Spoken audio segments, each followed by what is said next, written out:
Yeah, we wouldn't have made it if I hadn't let my health regen there, so... Good call. Good call.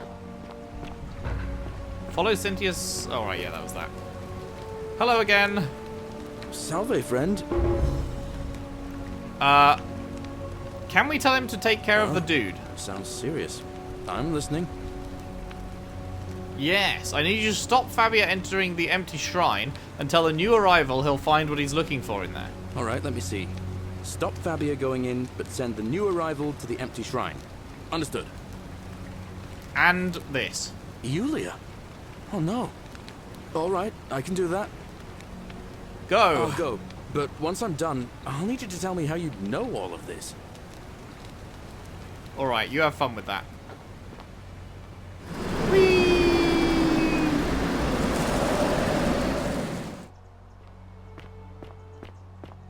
Okay, so here she is.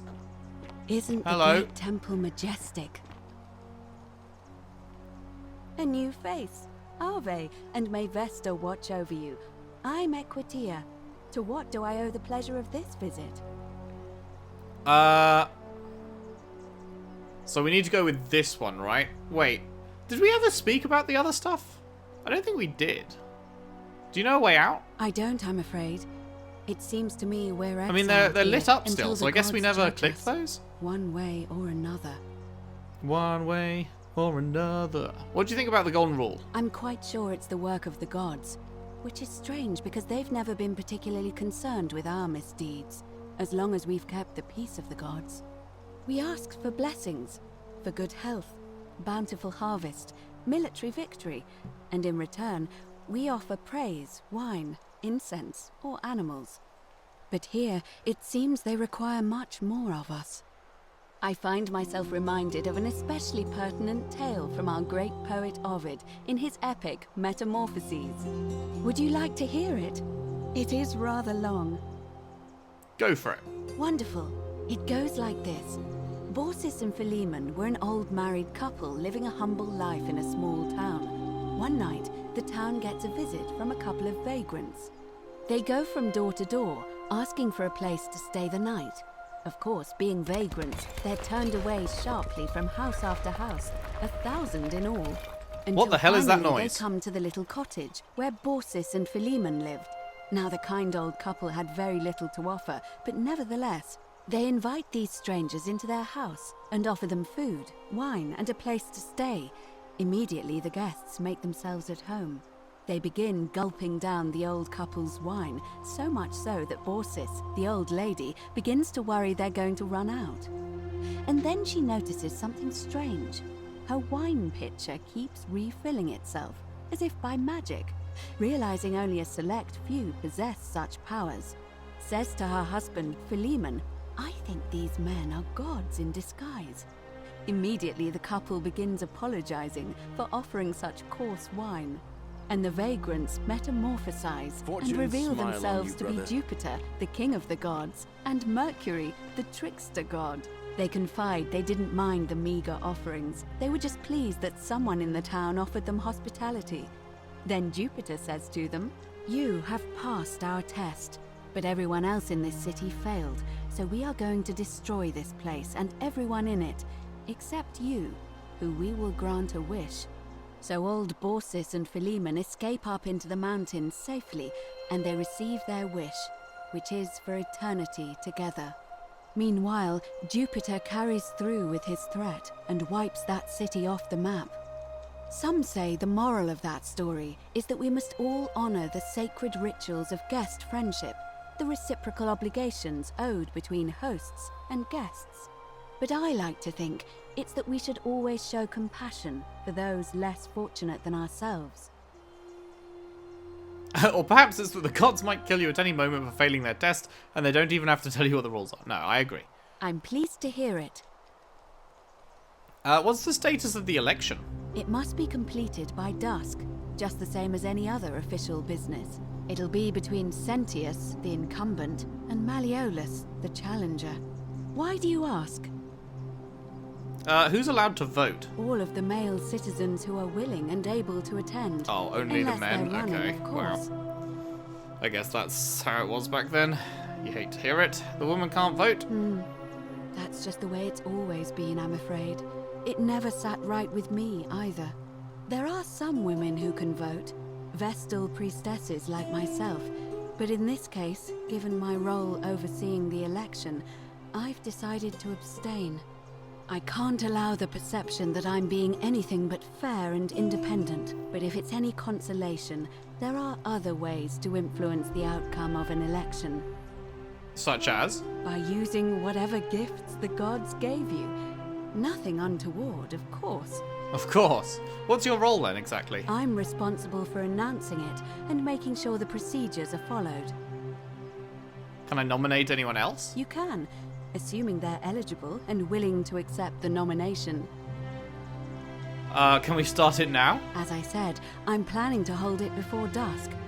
But I suppose I could hold it sooner, if there's a good reason. Interesting. Holding it early may prevent conflict between voters. Yes. I have overheard some rather unpleasant arguments. The last thing we need here is additional conflict. Very well. I'll get things started right away. Okay, well this was not where I expected this talk to go. We still haven't gone to the baths with that, but we will do so at some point. Let's see how this goes. I mean, I'm fully expecting Malleolus to win, him to decree that the Golden Law is nothing, and then someone to immediately break it. Magistrate. I'm pretty sure how this is going to go. He's going to win. He's going to sack off the Golden Rule. And then we all die.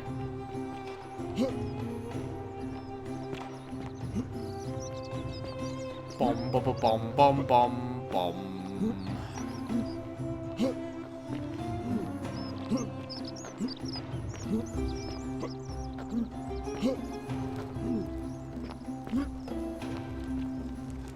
I did not do it, Dooley. A note from Dooley protesting his innocence. Oh, hey. That's that guy. That's the dude that's been jailed. Well, that's something to think about later. Let's see who votes for who. Well, I mean, we probably won't know, right? But... or maybe they... I don't know if they do it publicly or not.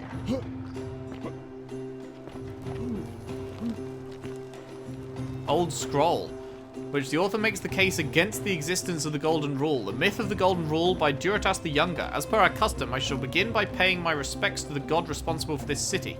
For our continued prosperity and tranquil seclusion, he deserves our admiration, but here I must depart from custom, for his attempt at imposing strict rule upon us is oppressive and overreaching and deserving of our contempt. Who among us has not awoken at night in a cold sweat, fearing some sort of accidental transgression of the Golden Rule? All of us must accept that we are all capable of error, whether from a momentary lapse in judgment or a conscious decision based on faulty reasoning. We have a quorate body okay, we'll read this later. Here to elect the city's magistrate. The candidates are Sextus Sentius Imperiosus and Marcus Malleolus Gurges. As agreed, we shall dispense with ballots and candidates will abstain from voting. Let's make this quick. As I say your name, call your vote. I'll start with you, Horatius. Sentius, of course. Georgius. Sendius. Dacius. Malleolus. Galerius. I abstain. I'm just here to observe. Oh, we're going to need to convince him. Malleolus. Rufius. Malleolus. And finally, Domitius. Malleolus. Who else? Citizens. So that's 4-2 with one abstaining here. So even if we got him to do it, it still wouldn't be enough. Unless we get her to vote as well. Malleolus. I said, hail Magistrate Malleolus. That's more like it. Thank you. Thank you. I am delighted and deeply honored to have been elected your magistrate. And now, I make this solemn promise to you, good citizens. Under my leadership, you will finally enjoy the freedom you deserve. No more shall you walk on eggshells, fearing simply to live and breathe, because the tyrant Sentius told you it was forbidden. For my first act as magistrate, I hereby announce a day of celebration to mark the end of an era. The myth of the Golden Rule is no more. The Golden Rule is real, you idiot. For his attempt to deceive us all, Sentius is hereby found guilty of treason against the Empire. What? I have committed no crimes. This is madness. His sentence: to fight for his life in gladiatorial combat against Domitius, here and now for your entertainment.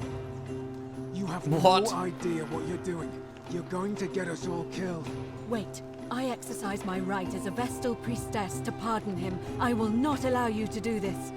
You're showing your true colors now, priestess. Your corruption sickens me. Domitius, ignore her. Proceed. This is insanity. You'll doom us all. Lies! It is time the Golden Rule was exposed for what it is, a children's fable, exploited by a treacherous leader to instill fear in all of us. This is why he's in his gladiator gear. They've been planning this all along. Shut up, all of you. The magistrate has spoken. I'm going to enjoy killing you, old man. So this is the thing that will happen. The many shall suffer for the sins of the one.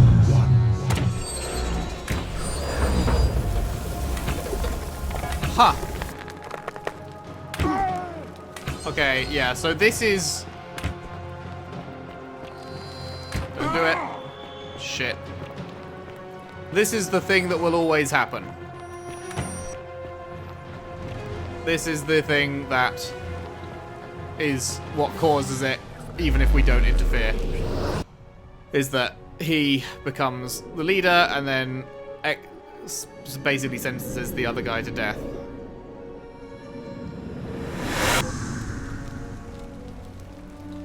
Okay. We have good info. Hello again.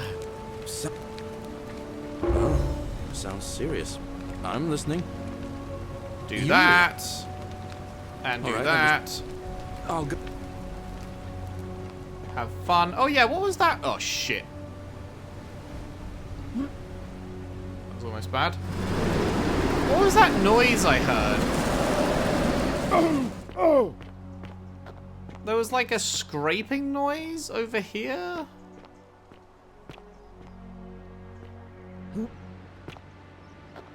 It was when I talked to her. Hello again. That's quite an impressive bow you have there. Just like Diana's.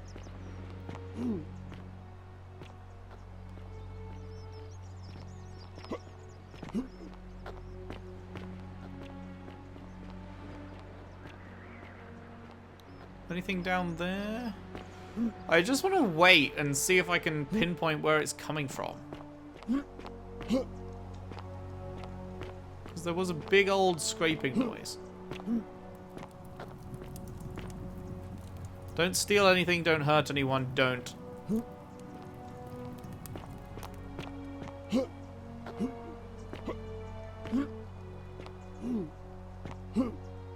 I can't remember how long it took after we chatted. But we heard it like really loudly, like right here.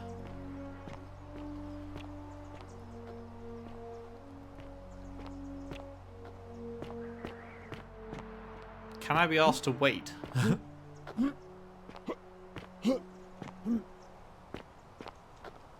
Not really.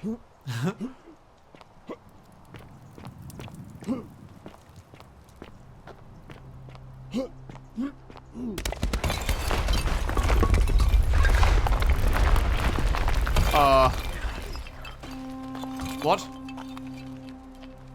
What was that? It sounded like it was right here.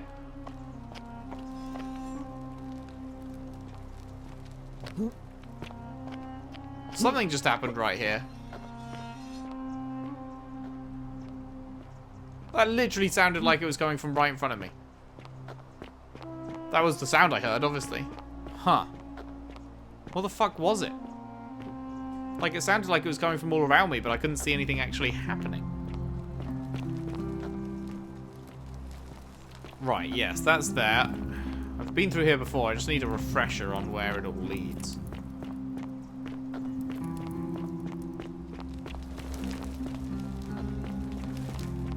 Wait, have I been here? I don't recognize this part.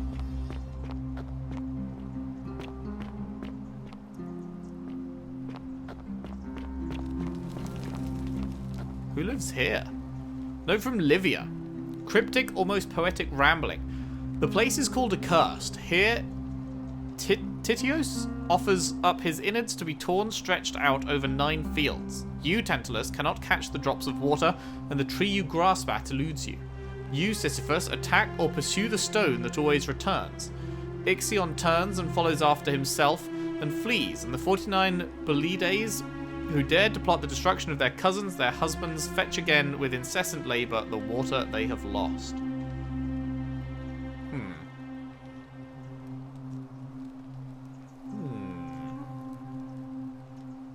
Oh. The bloodless shadow wanders without flesh or bone.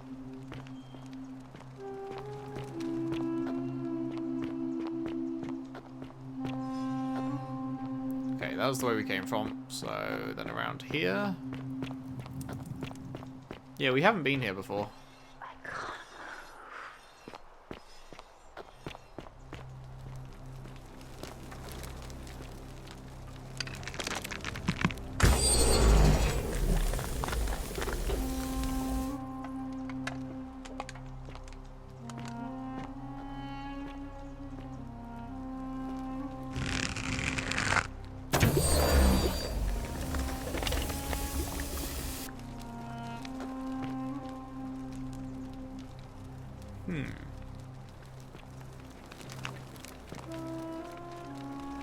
A wooden carving with the symbol of a fish.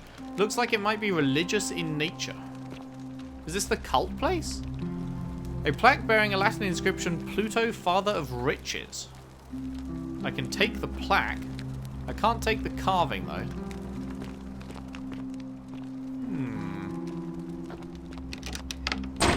The door's locked.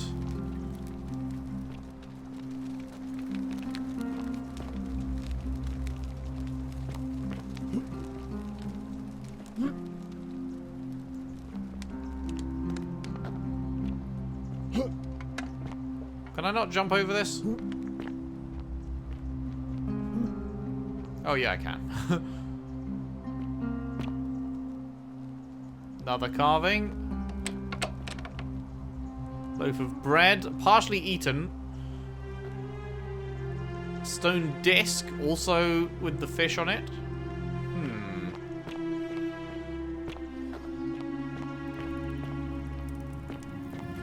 Where am I? Oh. I'm here. How did I not...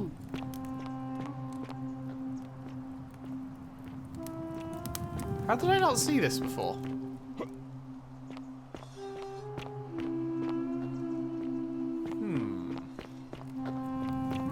What can I use that plaque for?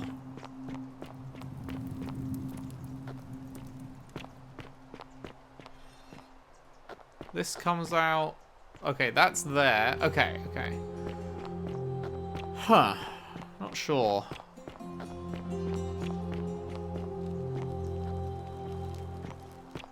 Right, well, at any rate, let's chat to the lady, and maybe we'll actually get to go to the baths this time. Is she going to be in here, or am I too late again? Oh, she is. Thank you. A new face, are they? Hello. I've been asking people how they wound up here, trying to find a pattern. I'm not sure. Okay, we've got to go through all 3 of these again, I guess. What else? Yes, what else?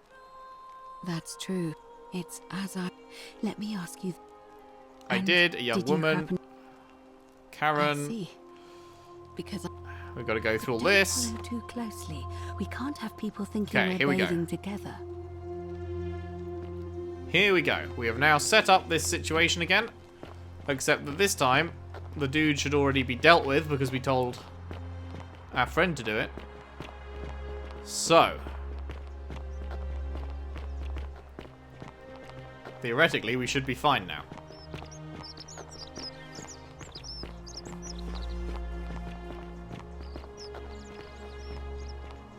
Yep, that's all caved in. There's that guy. Cool, cool.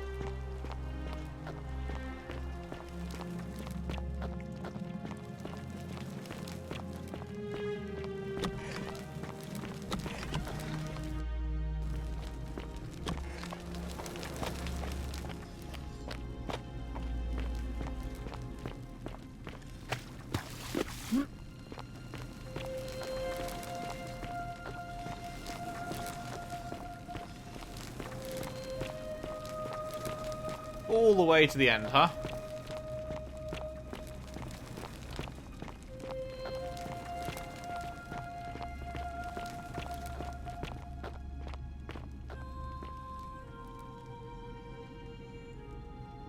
All right, you're here. You were asking how I knew the young woman you met by the river was wearing a hood. Here, look down at the bottom of the baths. It's a little hard to make out in this light. If only we could see. Oh, what a marvelous lamp. But do you see it? Somebody waking up by a river in a forest to find a hooded figure with a coin. It's just as you described it, only your pronunciation is a little off. The name you heard wasn't Karen. Oh, right. Charon. Yes. As in Charon, the ferryman of the dead. Right, I forgot Charon, his name was that. who, Oh, in god damn exchange it. for the right coin, helps the souls of the newly deceased cross the Styx, the river that separates the land of the living from the land of the dead. That's so When funny. tried Like, to I out had the it river, figured I out. thought you were never gonna wake up. I checked your pockets for ID, but all I found was some loose change. Feels like I've spent my whole life in a dead-end job with an endless commute. Sorry if I sounded cagey, it's just that I don't always get the best reactions when I introduce myself. My name's Karen. There are a bunch of old stories about the gods punishing people by making them do the same futile task. I had it figured out, I just But never on made the bright side, at least Karen you're not connection. Stuck in the underworld like they all were. I'm so sorry, my friend. I'm so sorry. I take it you know what this means. Yeah. This place is the underworld. I'm afraid so. It's all starting to make sense. All these people whose last memory was running from the fires toward the river. It seems none of them escaped with their lives after all. Perhaps we should be grateful they don't remember their final moments. It also tells us that the Golden Rule is the work of Pluto, the god of the underworld, and why his epithet has always been Father of Riches. I know it's a lot to take in, and you look as if you have questions, so I'll try to answer them if I can. So, we're dead. That was my first thought too. In the old stories, the underworld was where the souls of the deceased were taken. But it was also possible for the living to reach it without dying, if they were particularly fearless. So I'm afraid I don't know. I guess there's some room for us to not be dead then. What can you tell me about Karen? Oh, I'm sorry. I keep forgetting you're not from here. If you were Roman, or even Greek, you would know these stories. Each of them is slightly different, whether the storyteller was Plato, Homer, Virgil, or Ovid. But they always involved the souls of the dead meeting a grim ferryman named Charon on the bank of a river. She wasn't particularly grim. He'd help the new arrival cross, only if they could pay him with a coin, an obol. That's why it was once our custom to bury our loved ones with a coin in their mouths. Charon's obol, we called it. Of course, an obol was a kind of Greek coin, because we inherited this knowledge from the Greeks. Why didn't you all recognize her immediately? To be fair, the ferryman isn't exactly as the poets described, and he, she, they seem to appear to different people in different guises. You say you saw a young woman named Karen with a hood, and I once heard Kabash mention a stranger in a ram headdress named Kerti, and Rufius described meeting a stranger named Kumut Tabal wearing an eagle headdress. But whatever form this stranger took, they were always wearing a hood of some sort, and their name always began with a K sound. I suspect the only way you'll solve this riddle is if your paths cross again. So the only... so it was the only one that the Karen thing made sense was for me. Because none of the others sound like Karen. Why are there so few people in the underworld? Good question. Let's see. In the stories, Charon would always require a coin as payment for passage across the river. But that never made any sense to me. What does an ancient immortal being need with coins? In our case, it seems Charon didn't take the coins we had. He or she merely checked we had one in our possession. So, maybe there's something special about the coins each of us had on us. That might explain why we wound up here, but so many others did not. Huh. Wonder if it's like blood money or something? Like, obviously I don't know what we did. There's the dude that chose... Maybe it's like if you choose wealth over people or something. Like the dude in the market, the dickhead one, chose his cart over the girl to get on the ship. We don't really know. I don't know. Wouldn't really make sense for the girl that got sick. Were you trying to keep this from me? No. I mean, I had my suspicions, especially after Livia's ramblings, but I would never have figured it out without your help, I promise you. Well, that's it. Now that we know where we are, we have to figure out what to do about it, if we don't want to be cast into gold for eternity. We don't have much to go on, except the old stories. I remember 4 in particular about heroes in the underworld. Hercules, the demigod and son of Jupiter. Orpheus, a Thracian poet. Sisyphus, a king of Ephyra. And Aeneas, a Trojan hero. Hercules was able to leave the underworld because he cowed its god with his strength. Sisyphus and Orpheus both relied on their wits instead. They persuaded the goddess of the underworld, Proserpina, to help them escape. And finally, Aeneas was able to escape with the help of a spirit guide, who led him through a secret gate. So it seems you have 2 options: to confront the god of the underworld head-on, or find a way to escape with the help of Proserpina or some other guide. Interesting. We can't go the way we came in. It's a reasonable question, but the problem is, this place is fairly well designed to keep us here. There's no way to climb up the shaft. And even if you could build a ladder big enough, just trying it would break the golden rule. We know that, thanks to the writings left behind by those who've tried. I've noticed you seem uncomfortable calling the god of the underworld by name. All Romans try to avoid saying it, and the reason is quite simple. He might hear us. You may refer to him as Pluto, if you wish, but you'll only be calling attention to yourself. Do so at your own peril. It's like he's fucking Voldemort. Tell me more about confronting Pluto head-on. Shh! Is everyone so blunt where you're from? Oh. That option would be the boldest, but also the only way to learn the truth about the Golden Rule, and maybe even put an end to it. As I said, Hercules managed to overpower the god of the underworld, but he was a demigod. Forgive my candor, but you are no Hercules. Well, Hercules couldn't manipulate time or turn organic matter into gold. Huh. It's interesting that this is an option, because you don't have to be able to turn things into gold before you do this, right? Because you can kill the dude, you can get the dude to die just by telling him to go in there, but you don't have to pick up the bow or do any of the stuff that got you the magic bow. You could just then go straight back to the baths with her, so that's interesting. Are you telling me that you can? I won't pretend to understand exactly what that means, but if that's true, then perhaps you stand a chance. So, if you want to confront him, I'll help you as much as I can. Who knows?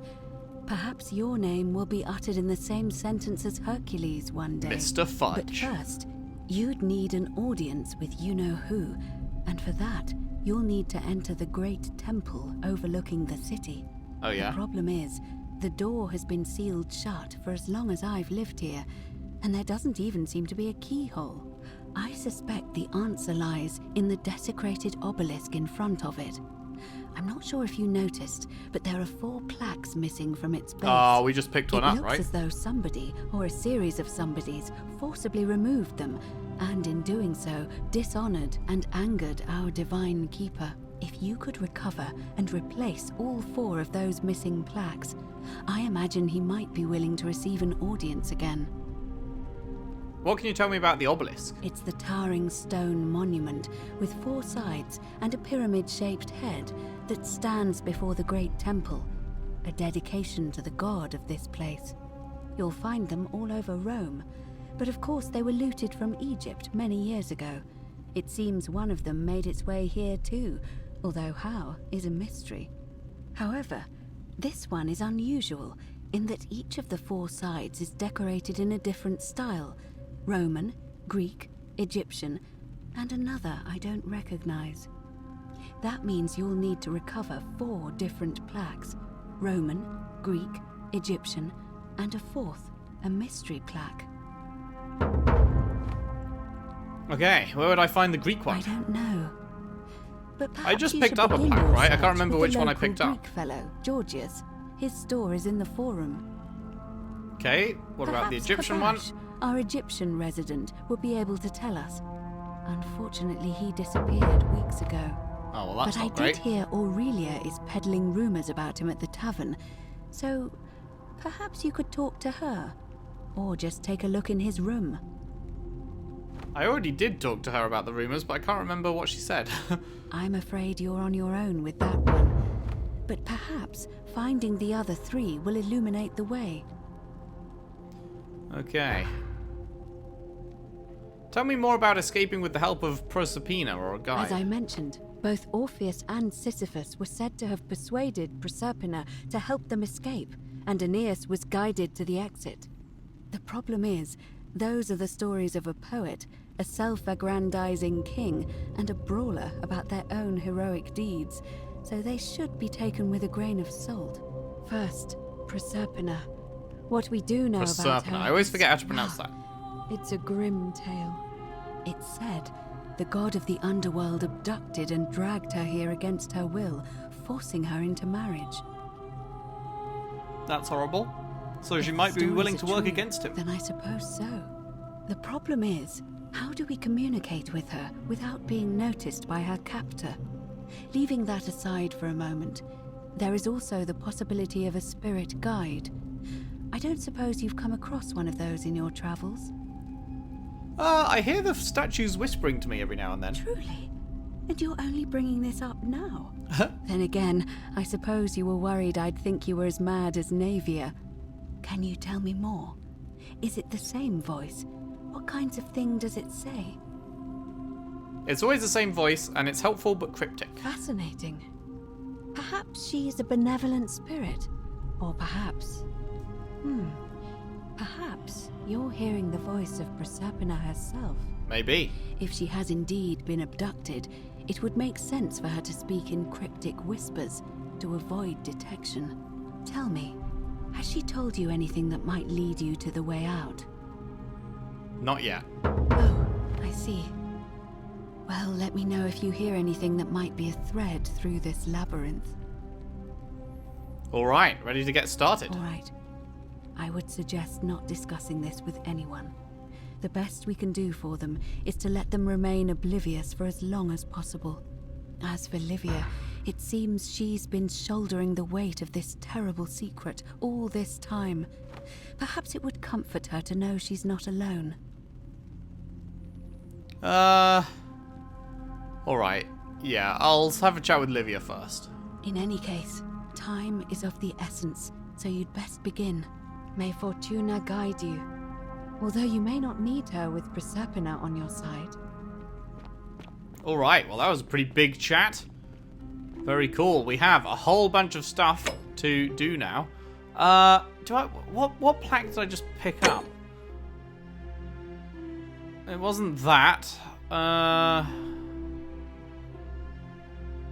To do a Roman plaque. Pluto, father of riches. It is a... Okay, so I do have one of the 4 I need already then. And it was just chilling down there. So, interesting. Not sure. Yeah, I wonder how easy those will be to find. We'll see. We'll see. But that is where we will leave it for today. Thank you very much for watching. If you've enjoyed, if you could leave a like and subscribe if you haven't already. Share the videos around. Share the playlist around if you can. I would really appreciate that. And I'll see you next time for more The Forgotten City. Thanks again. See you then.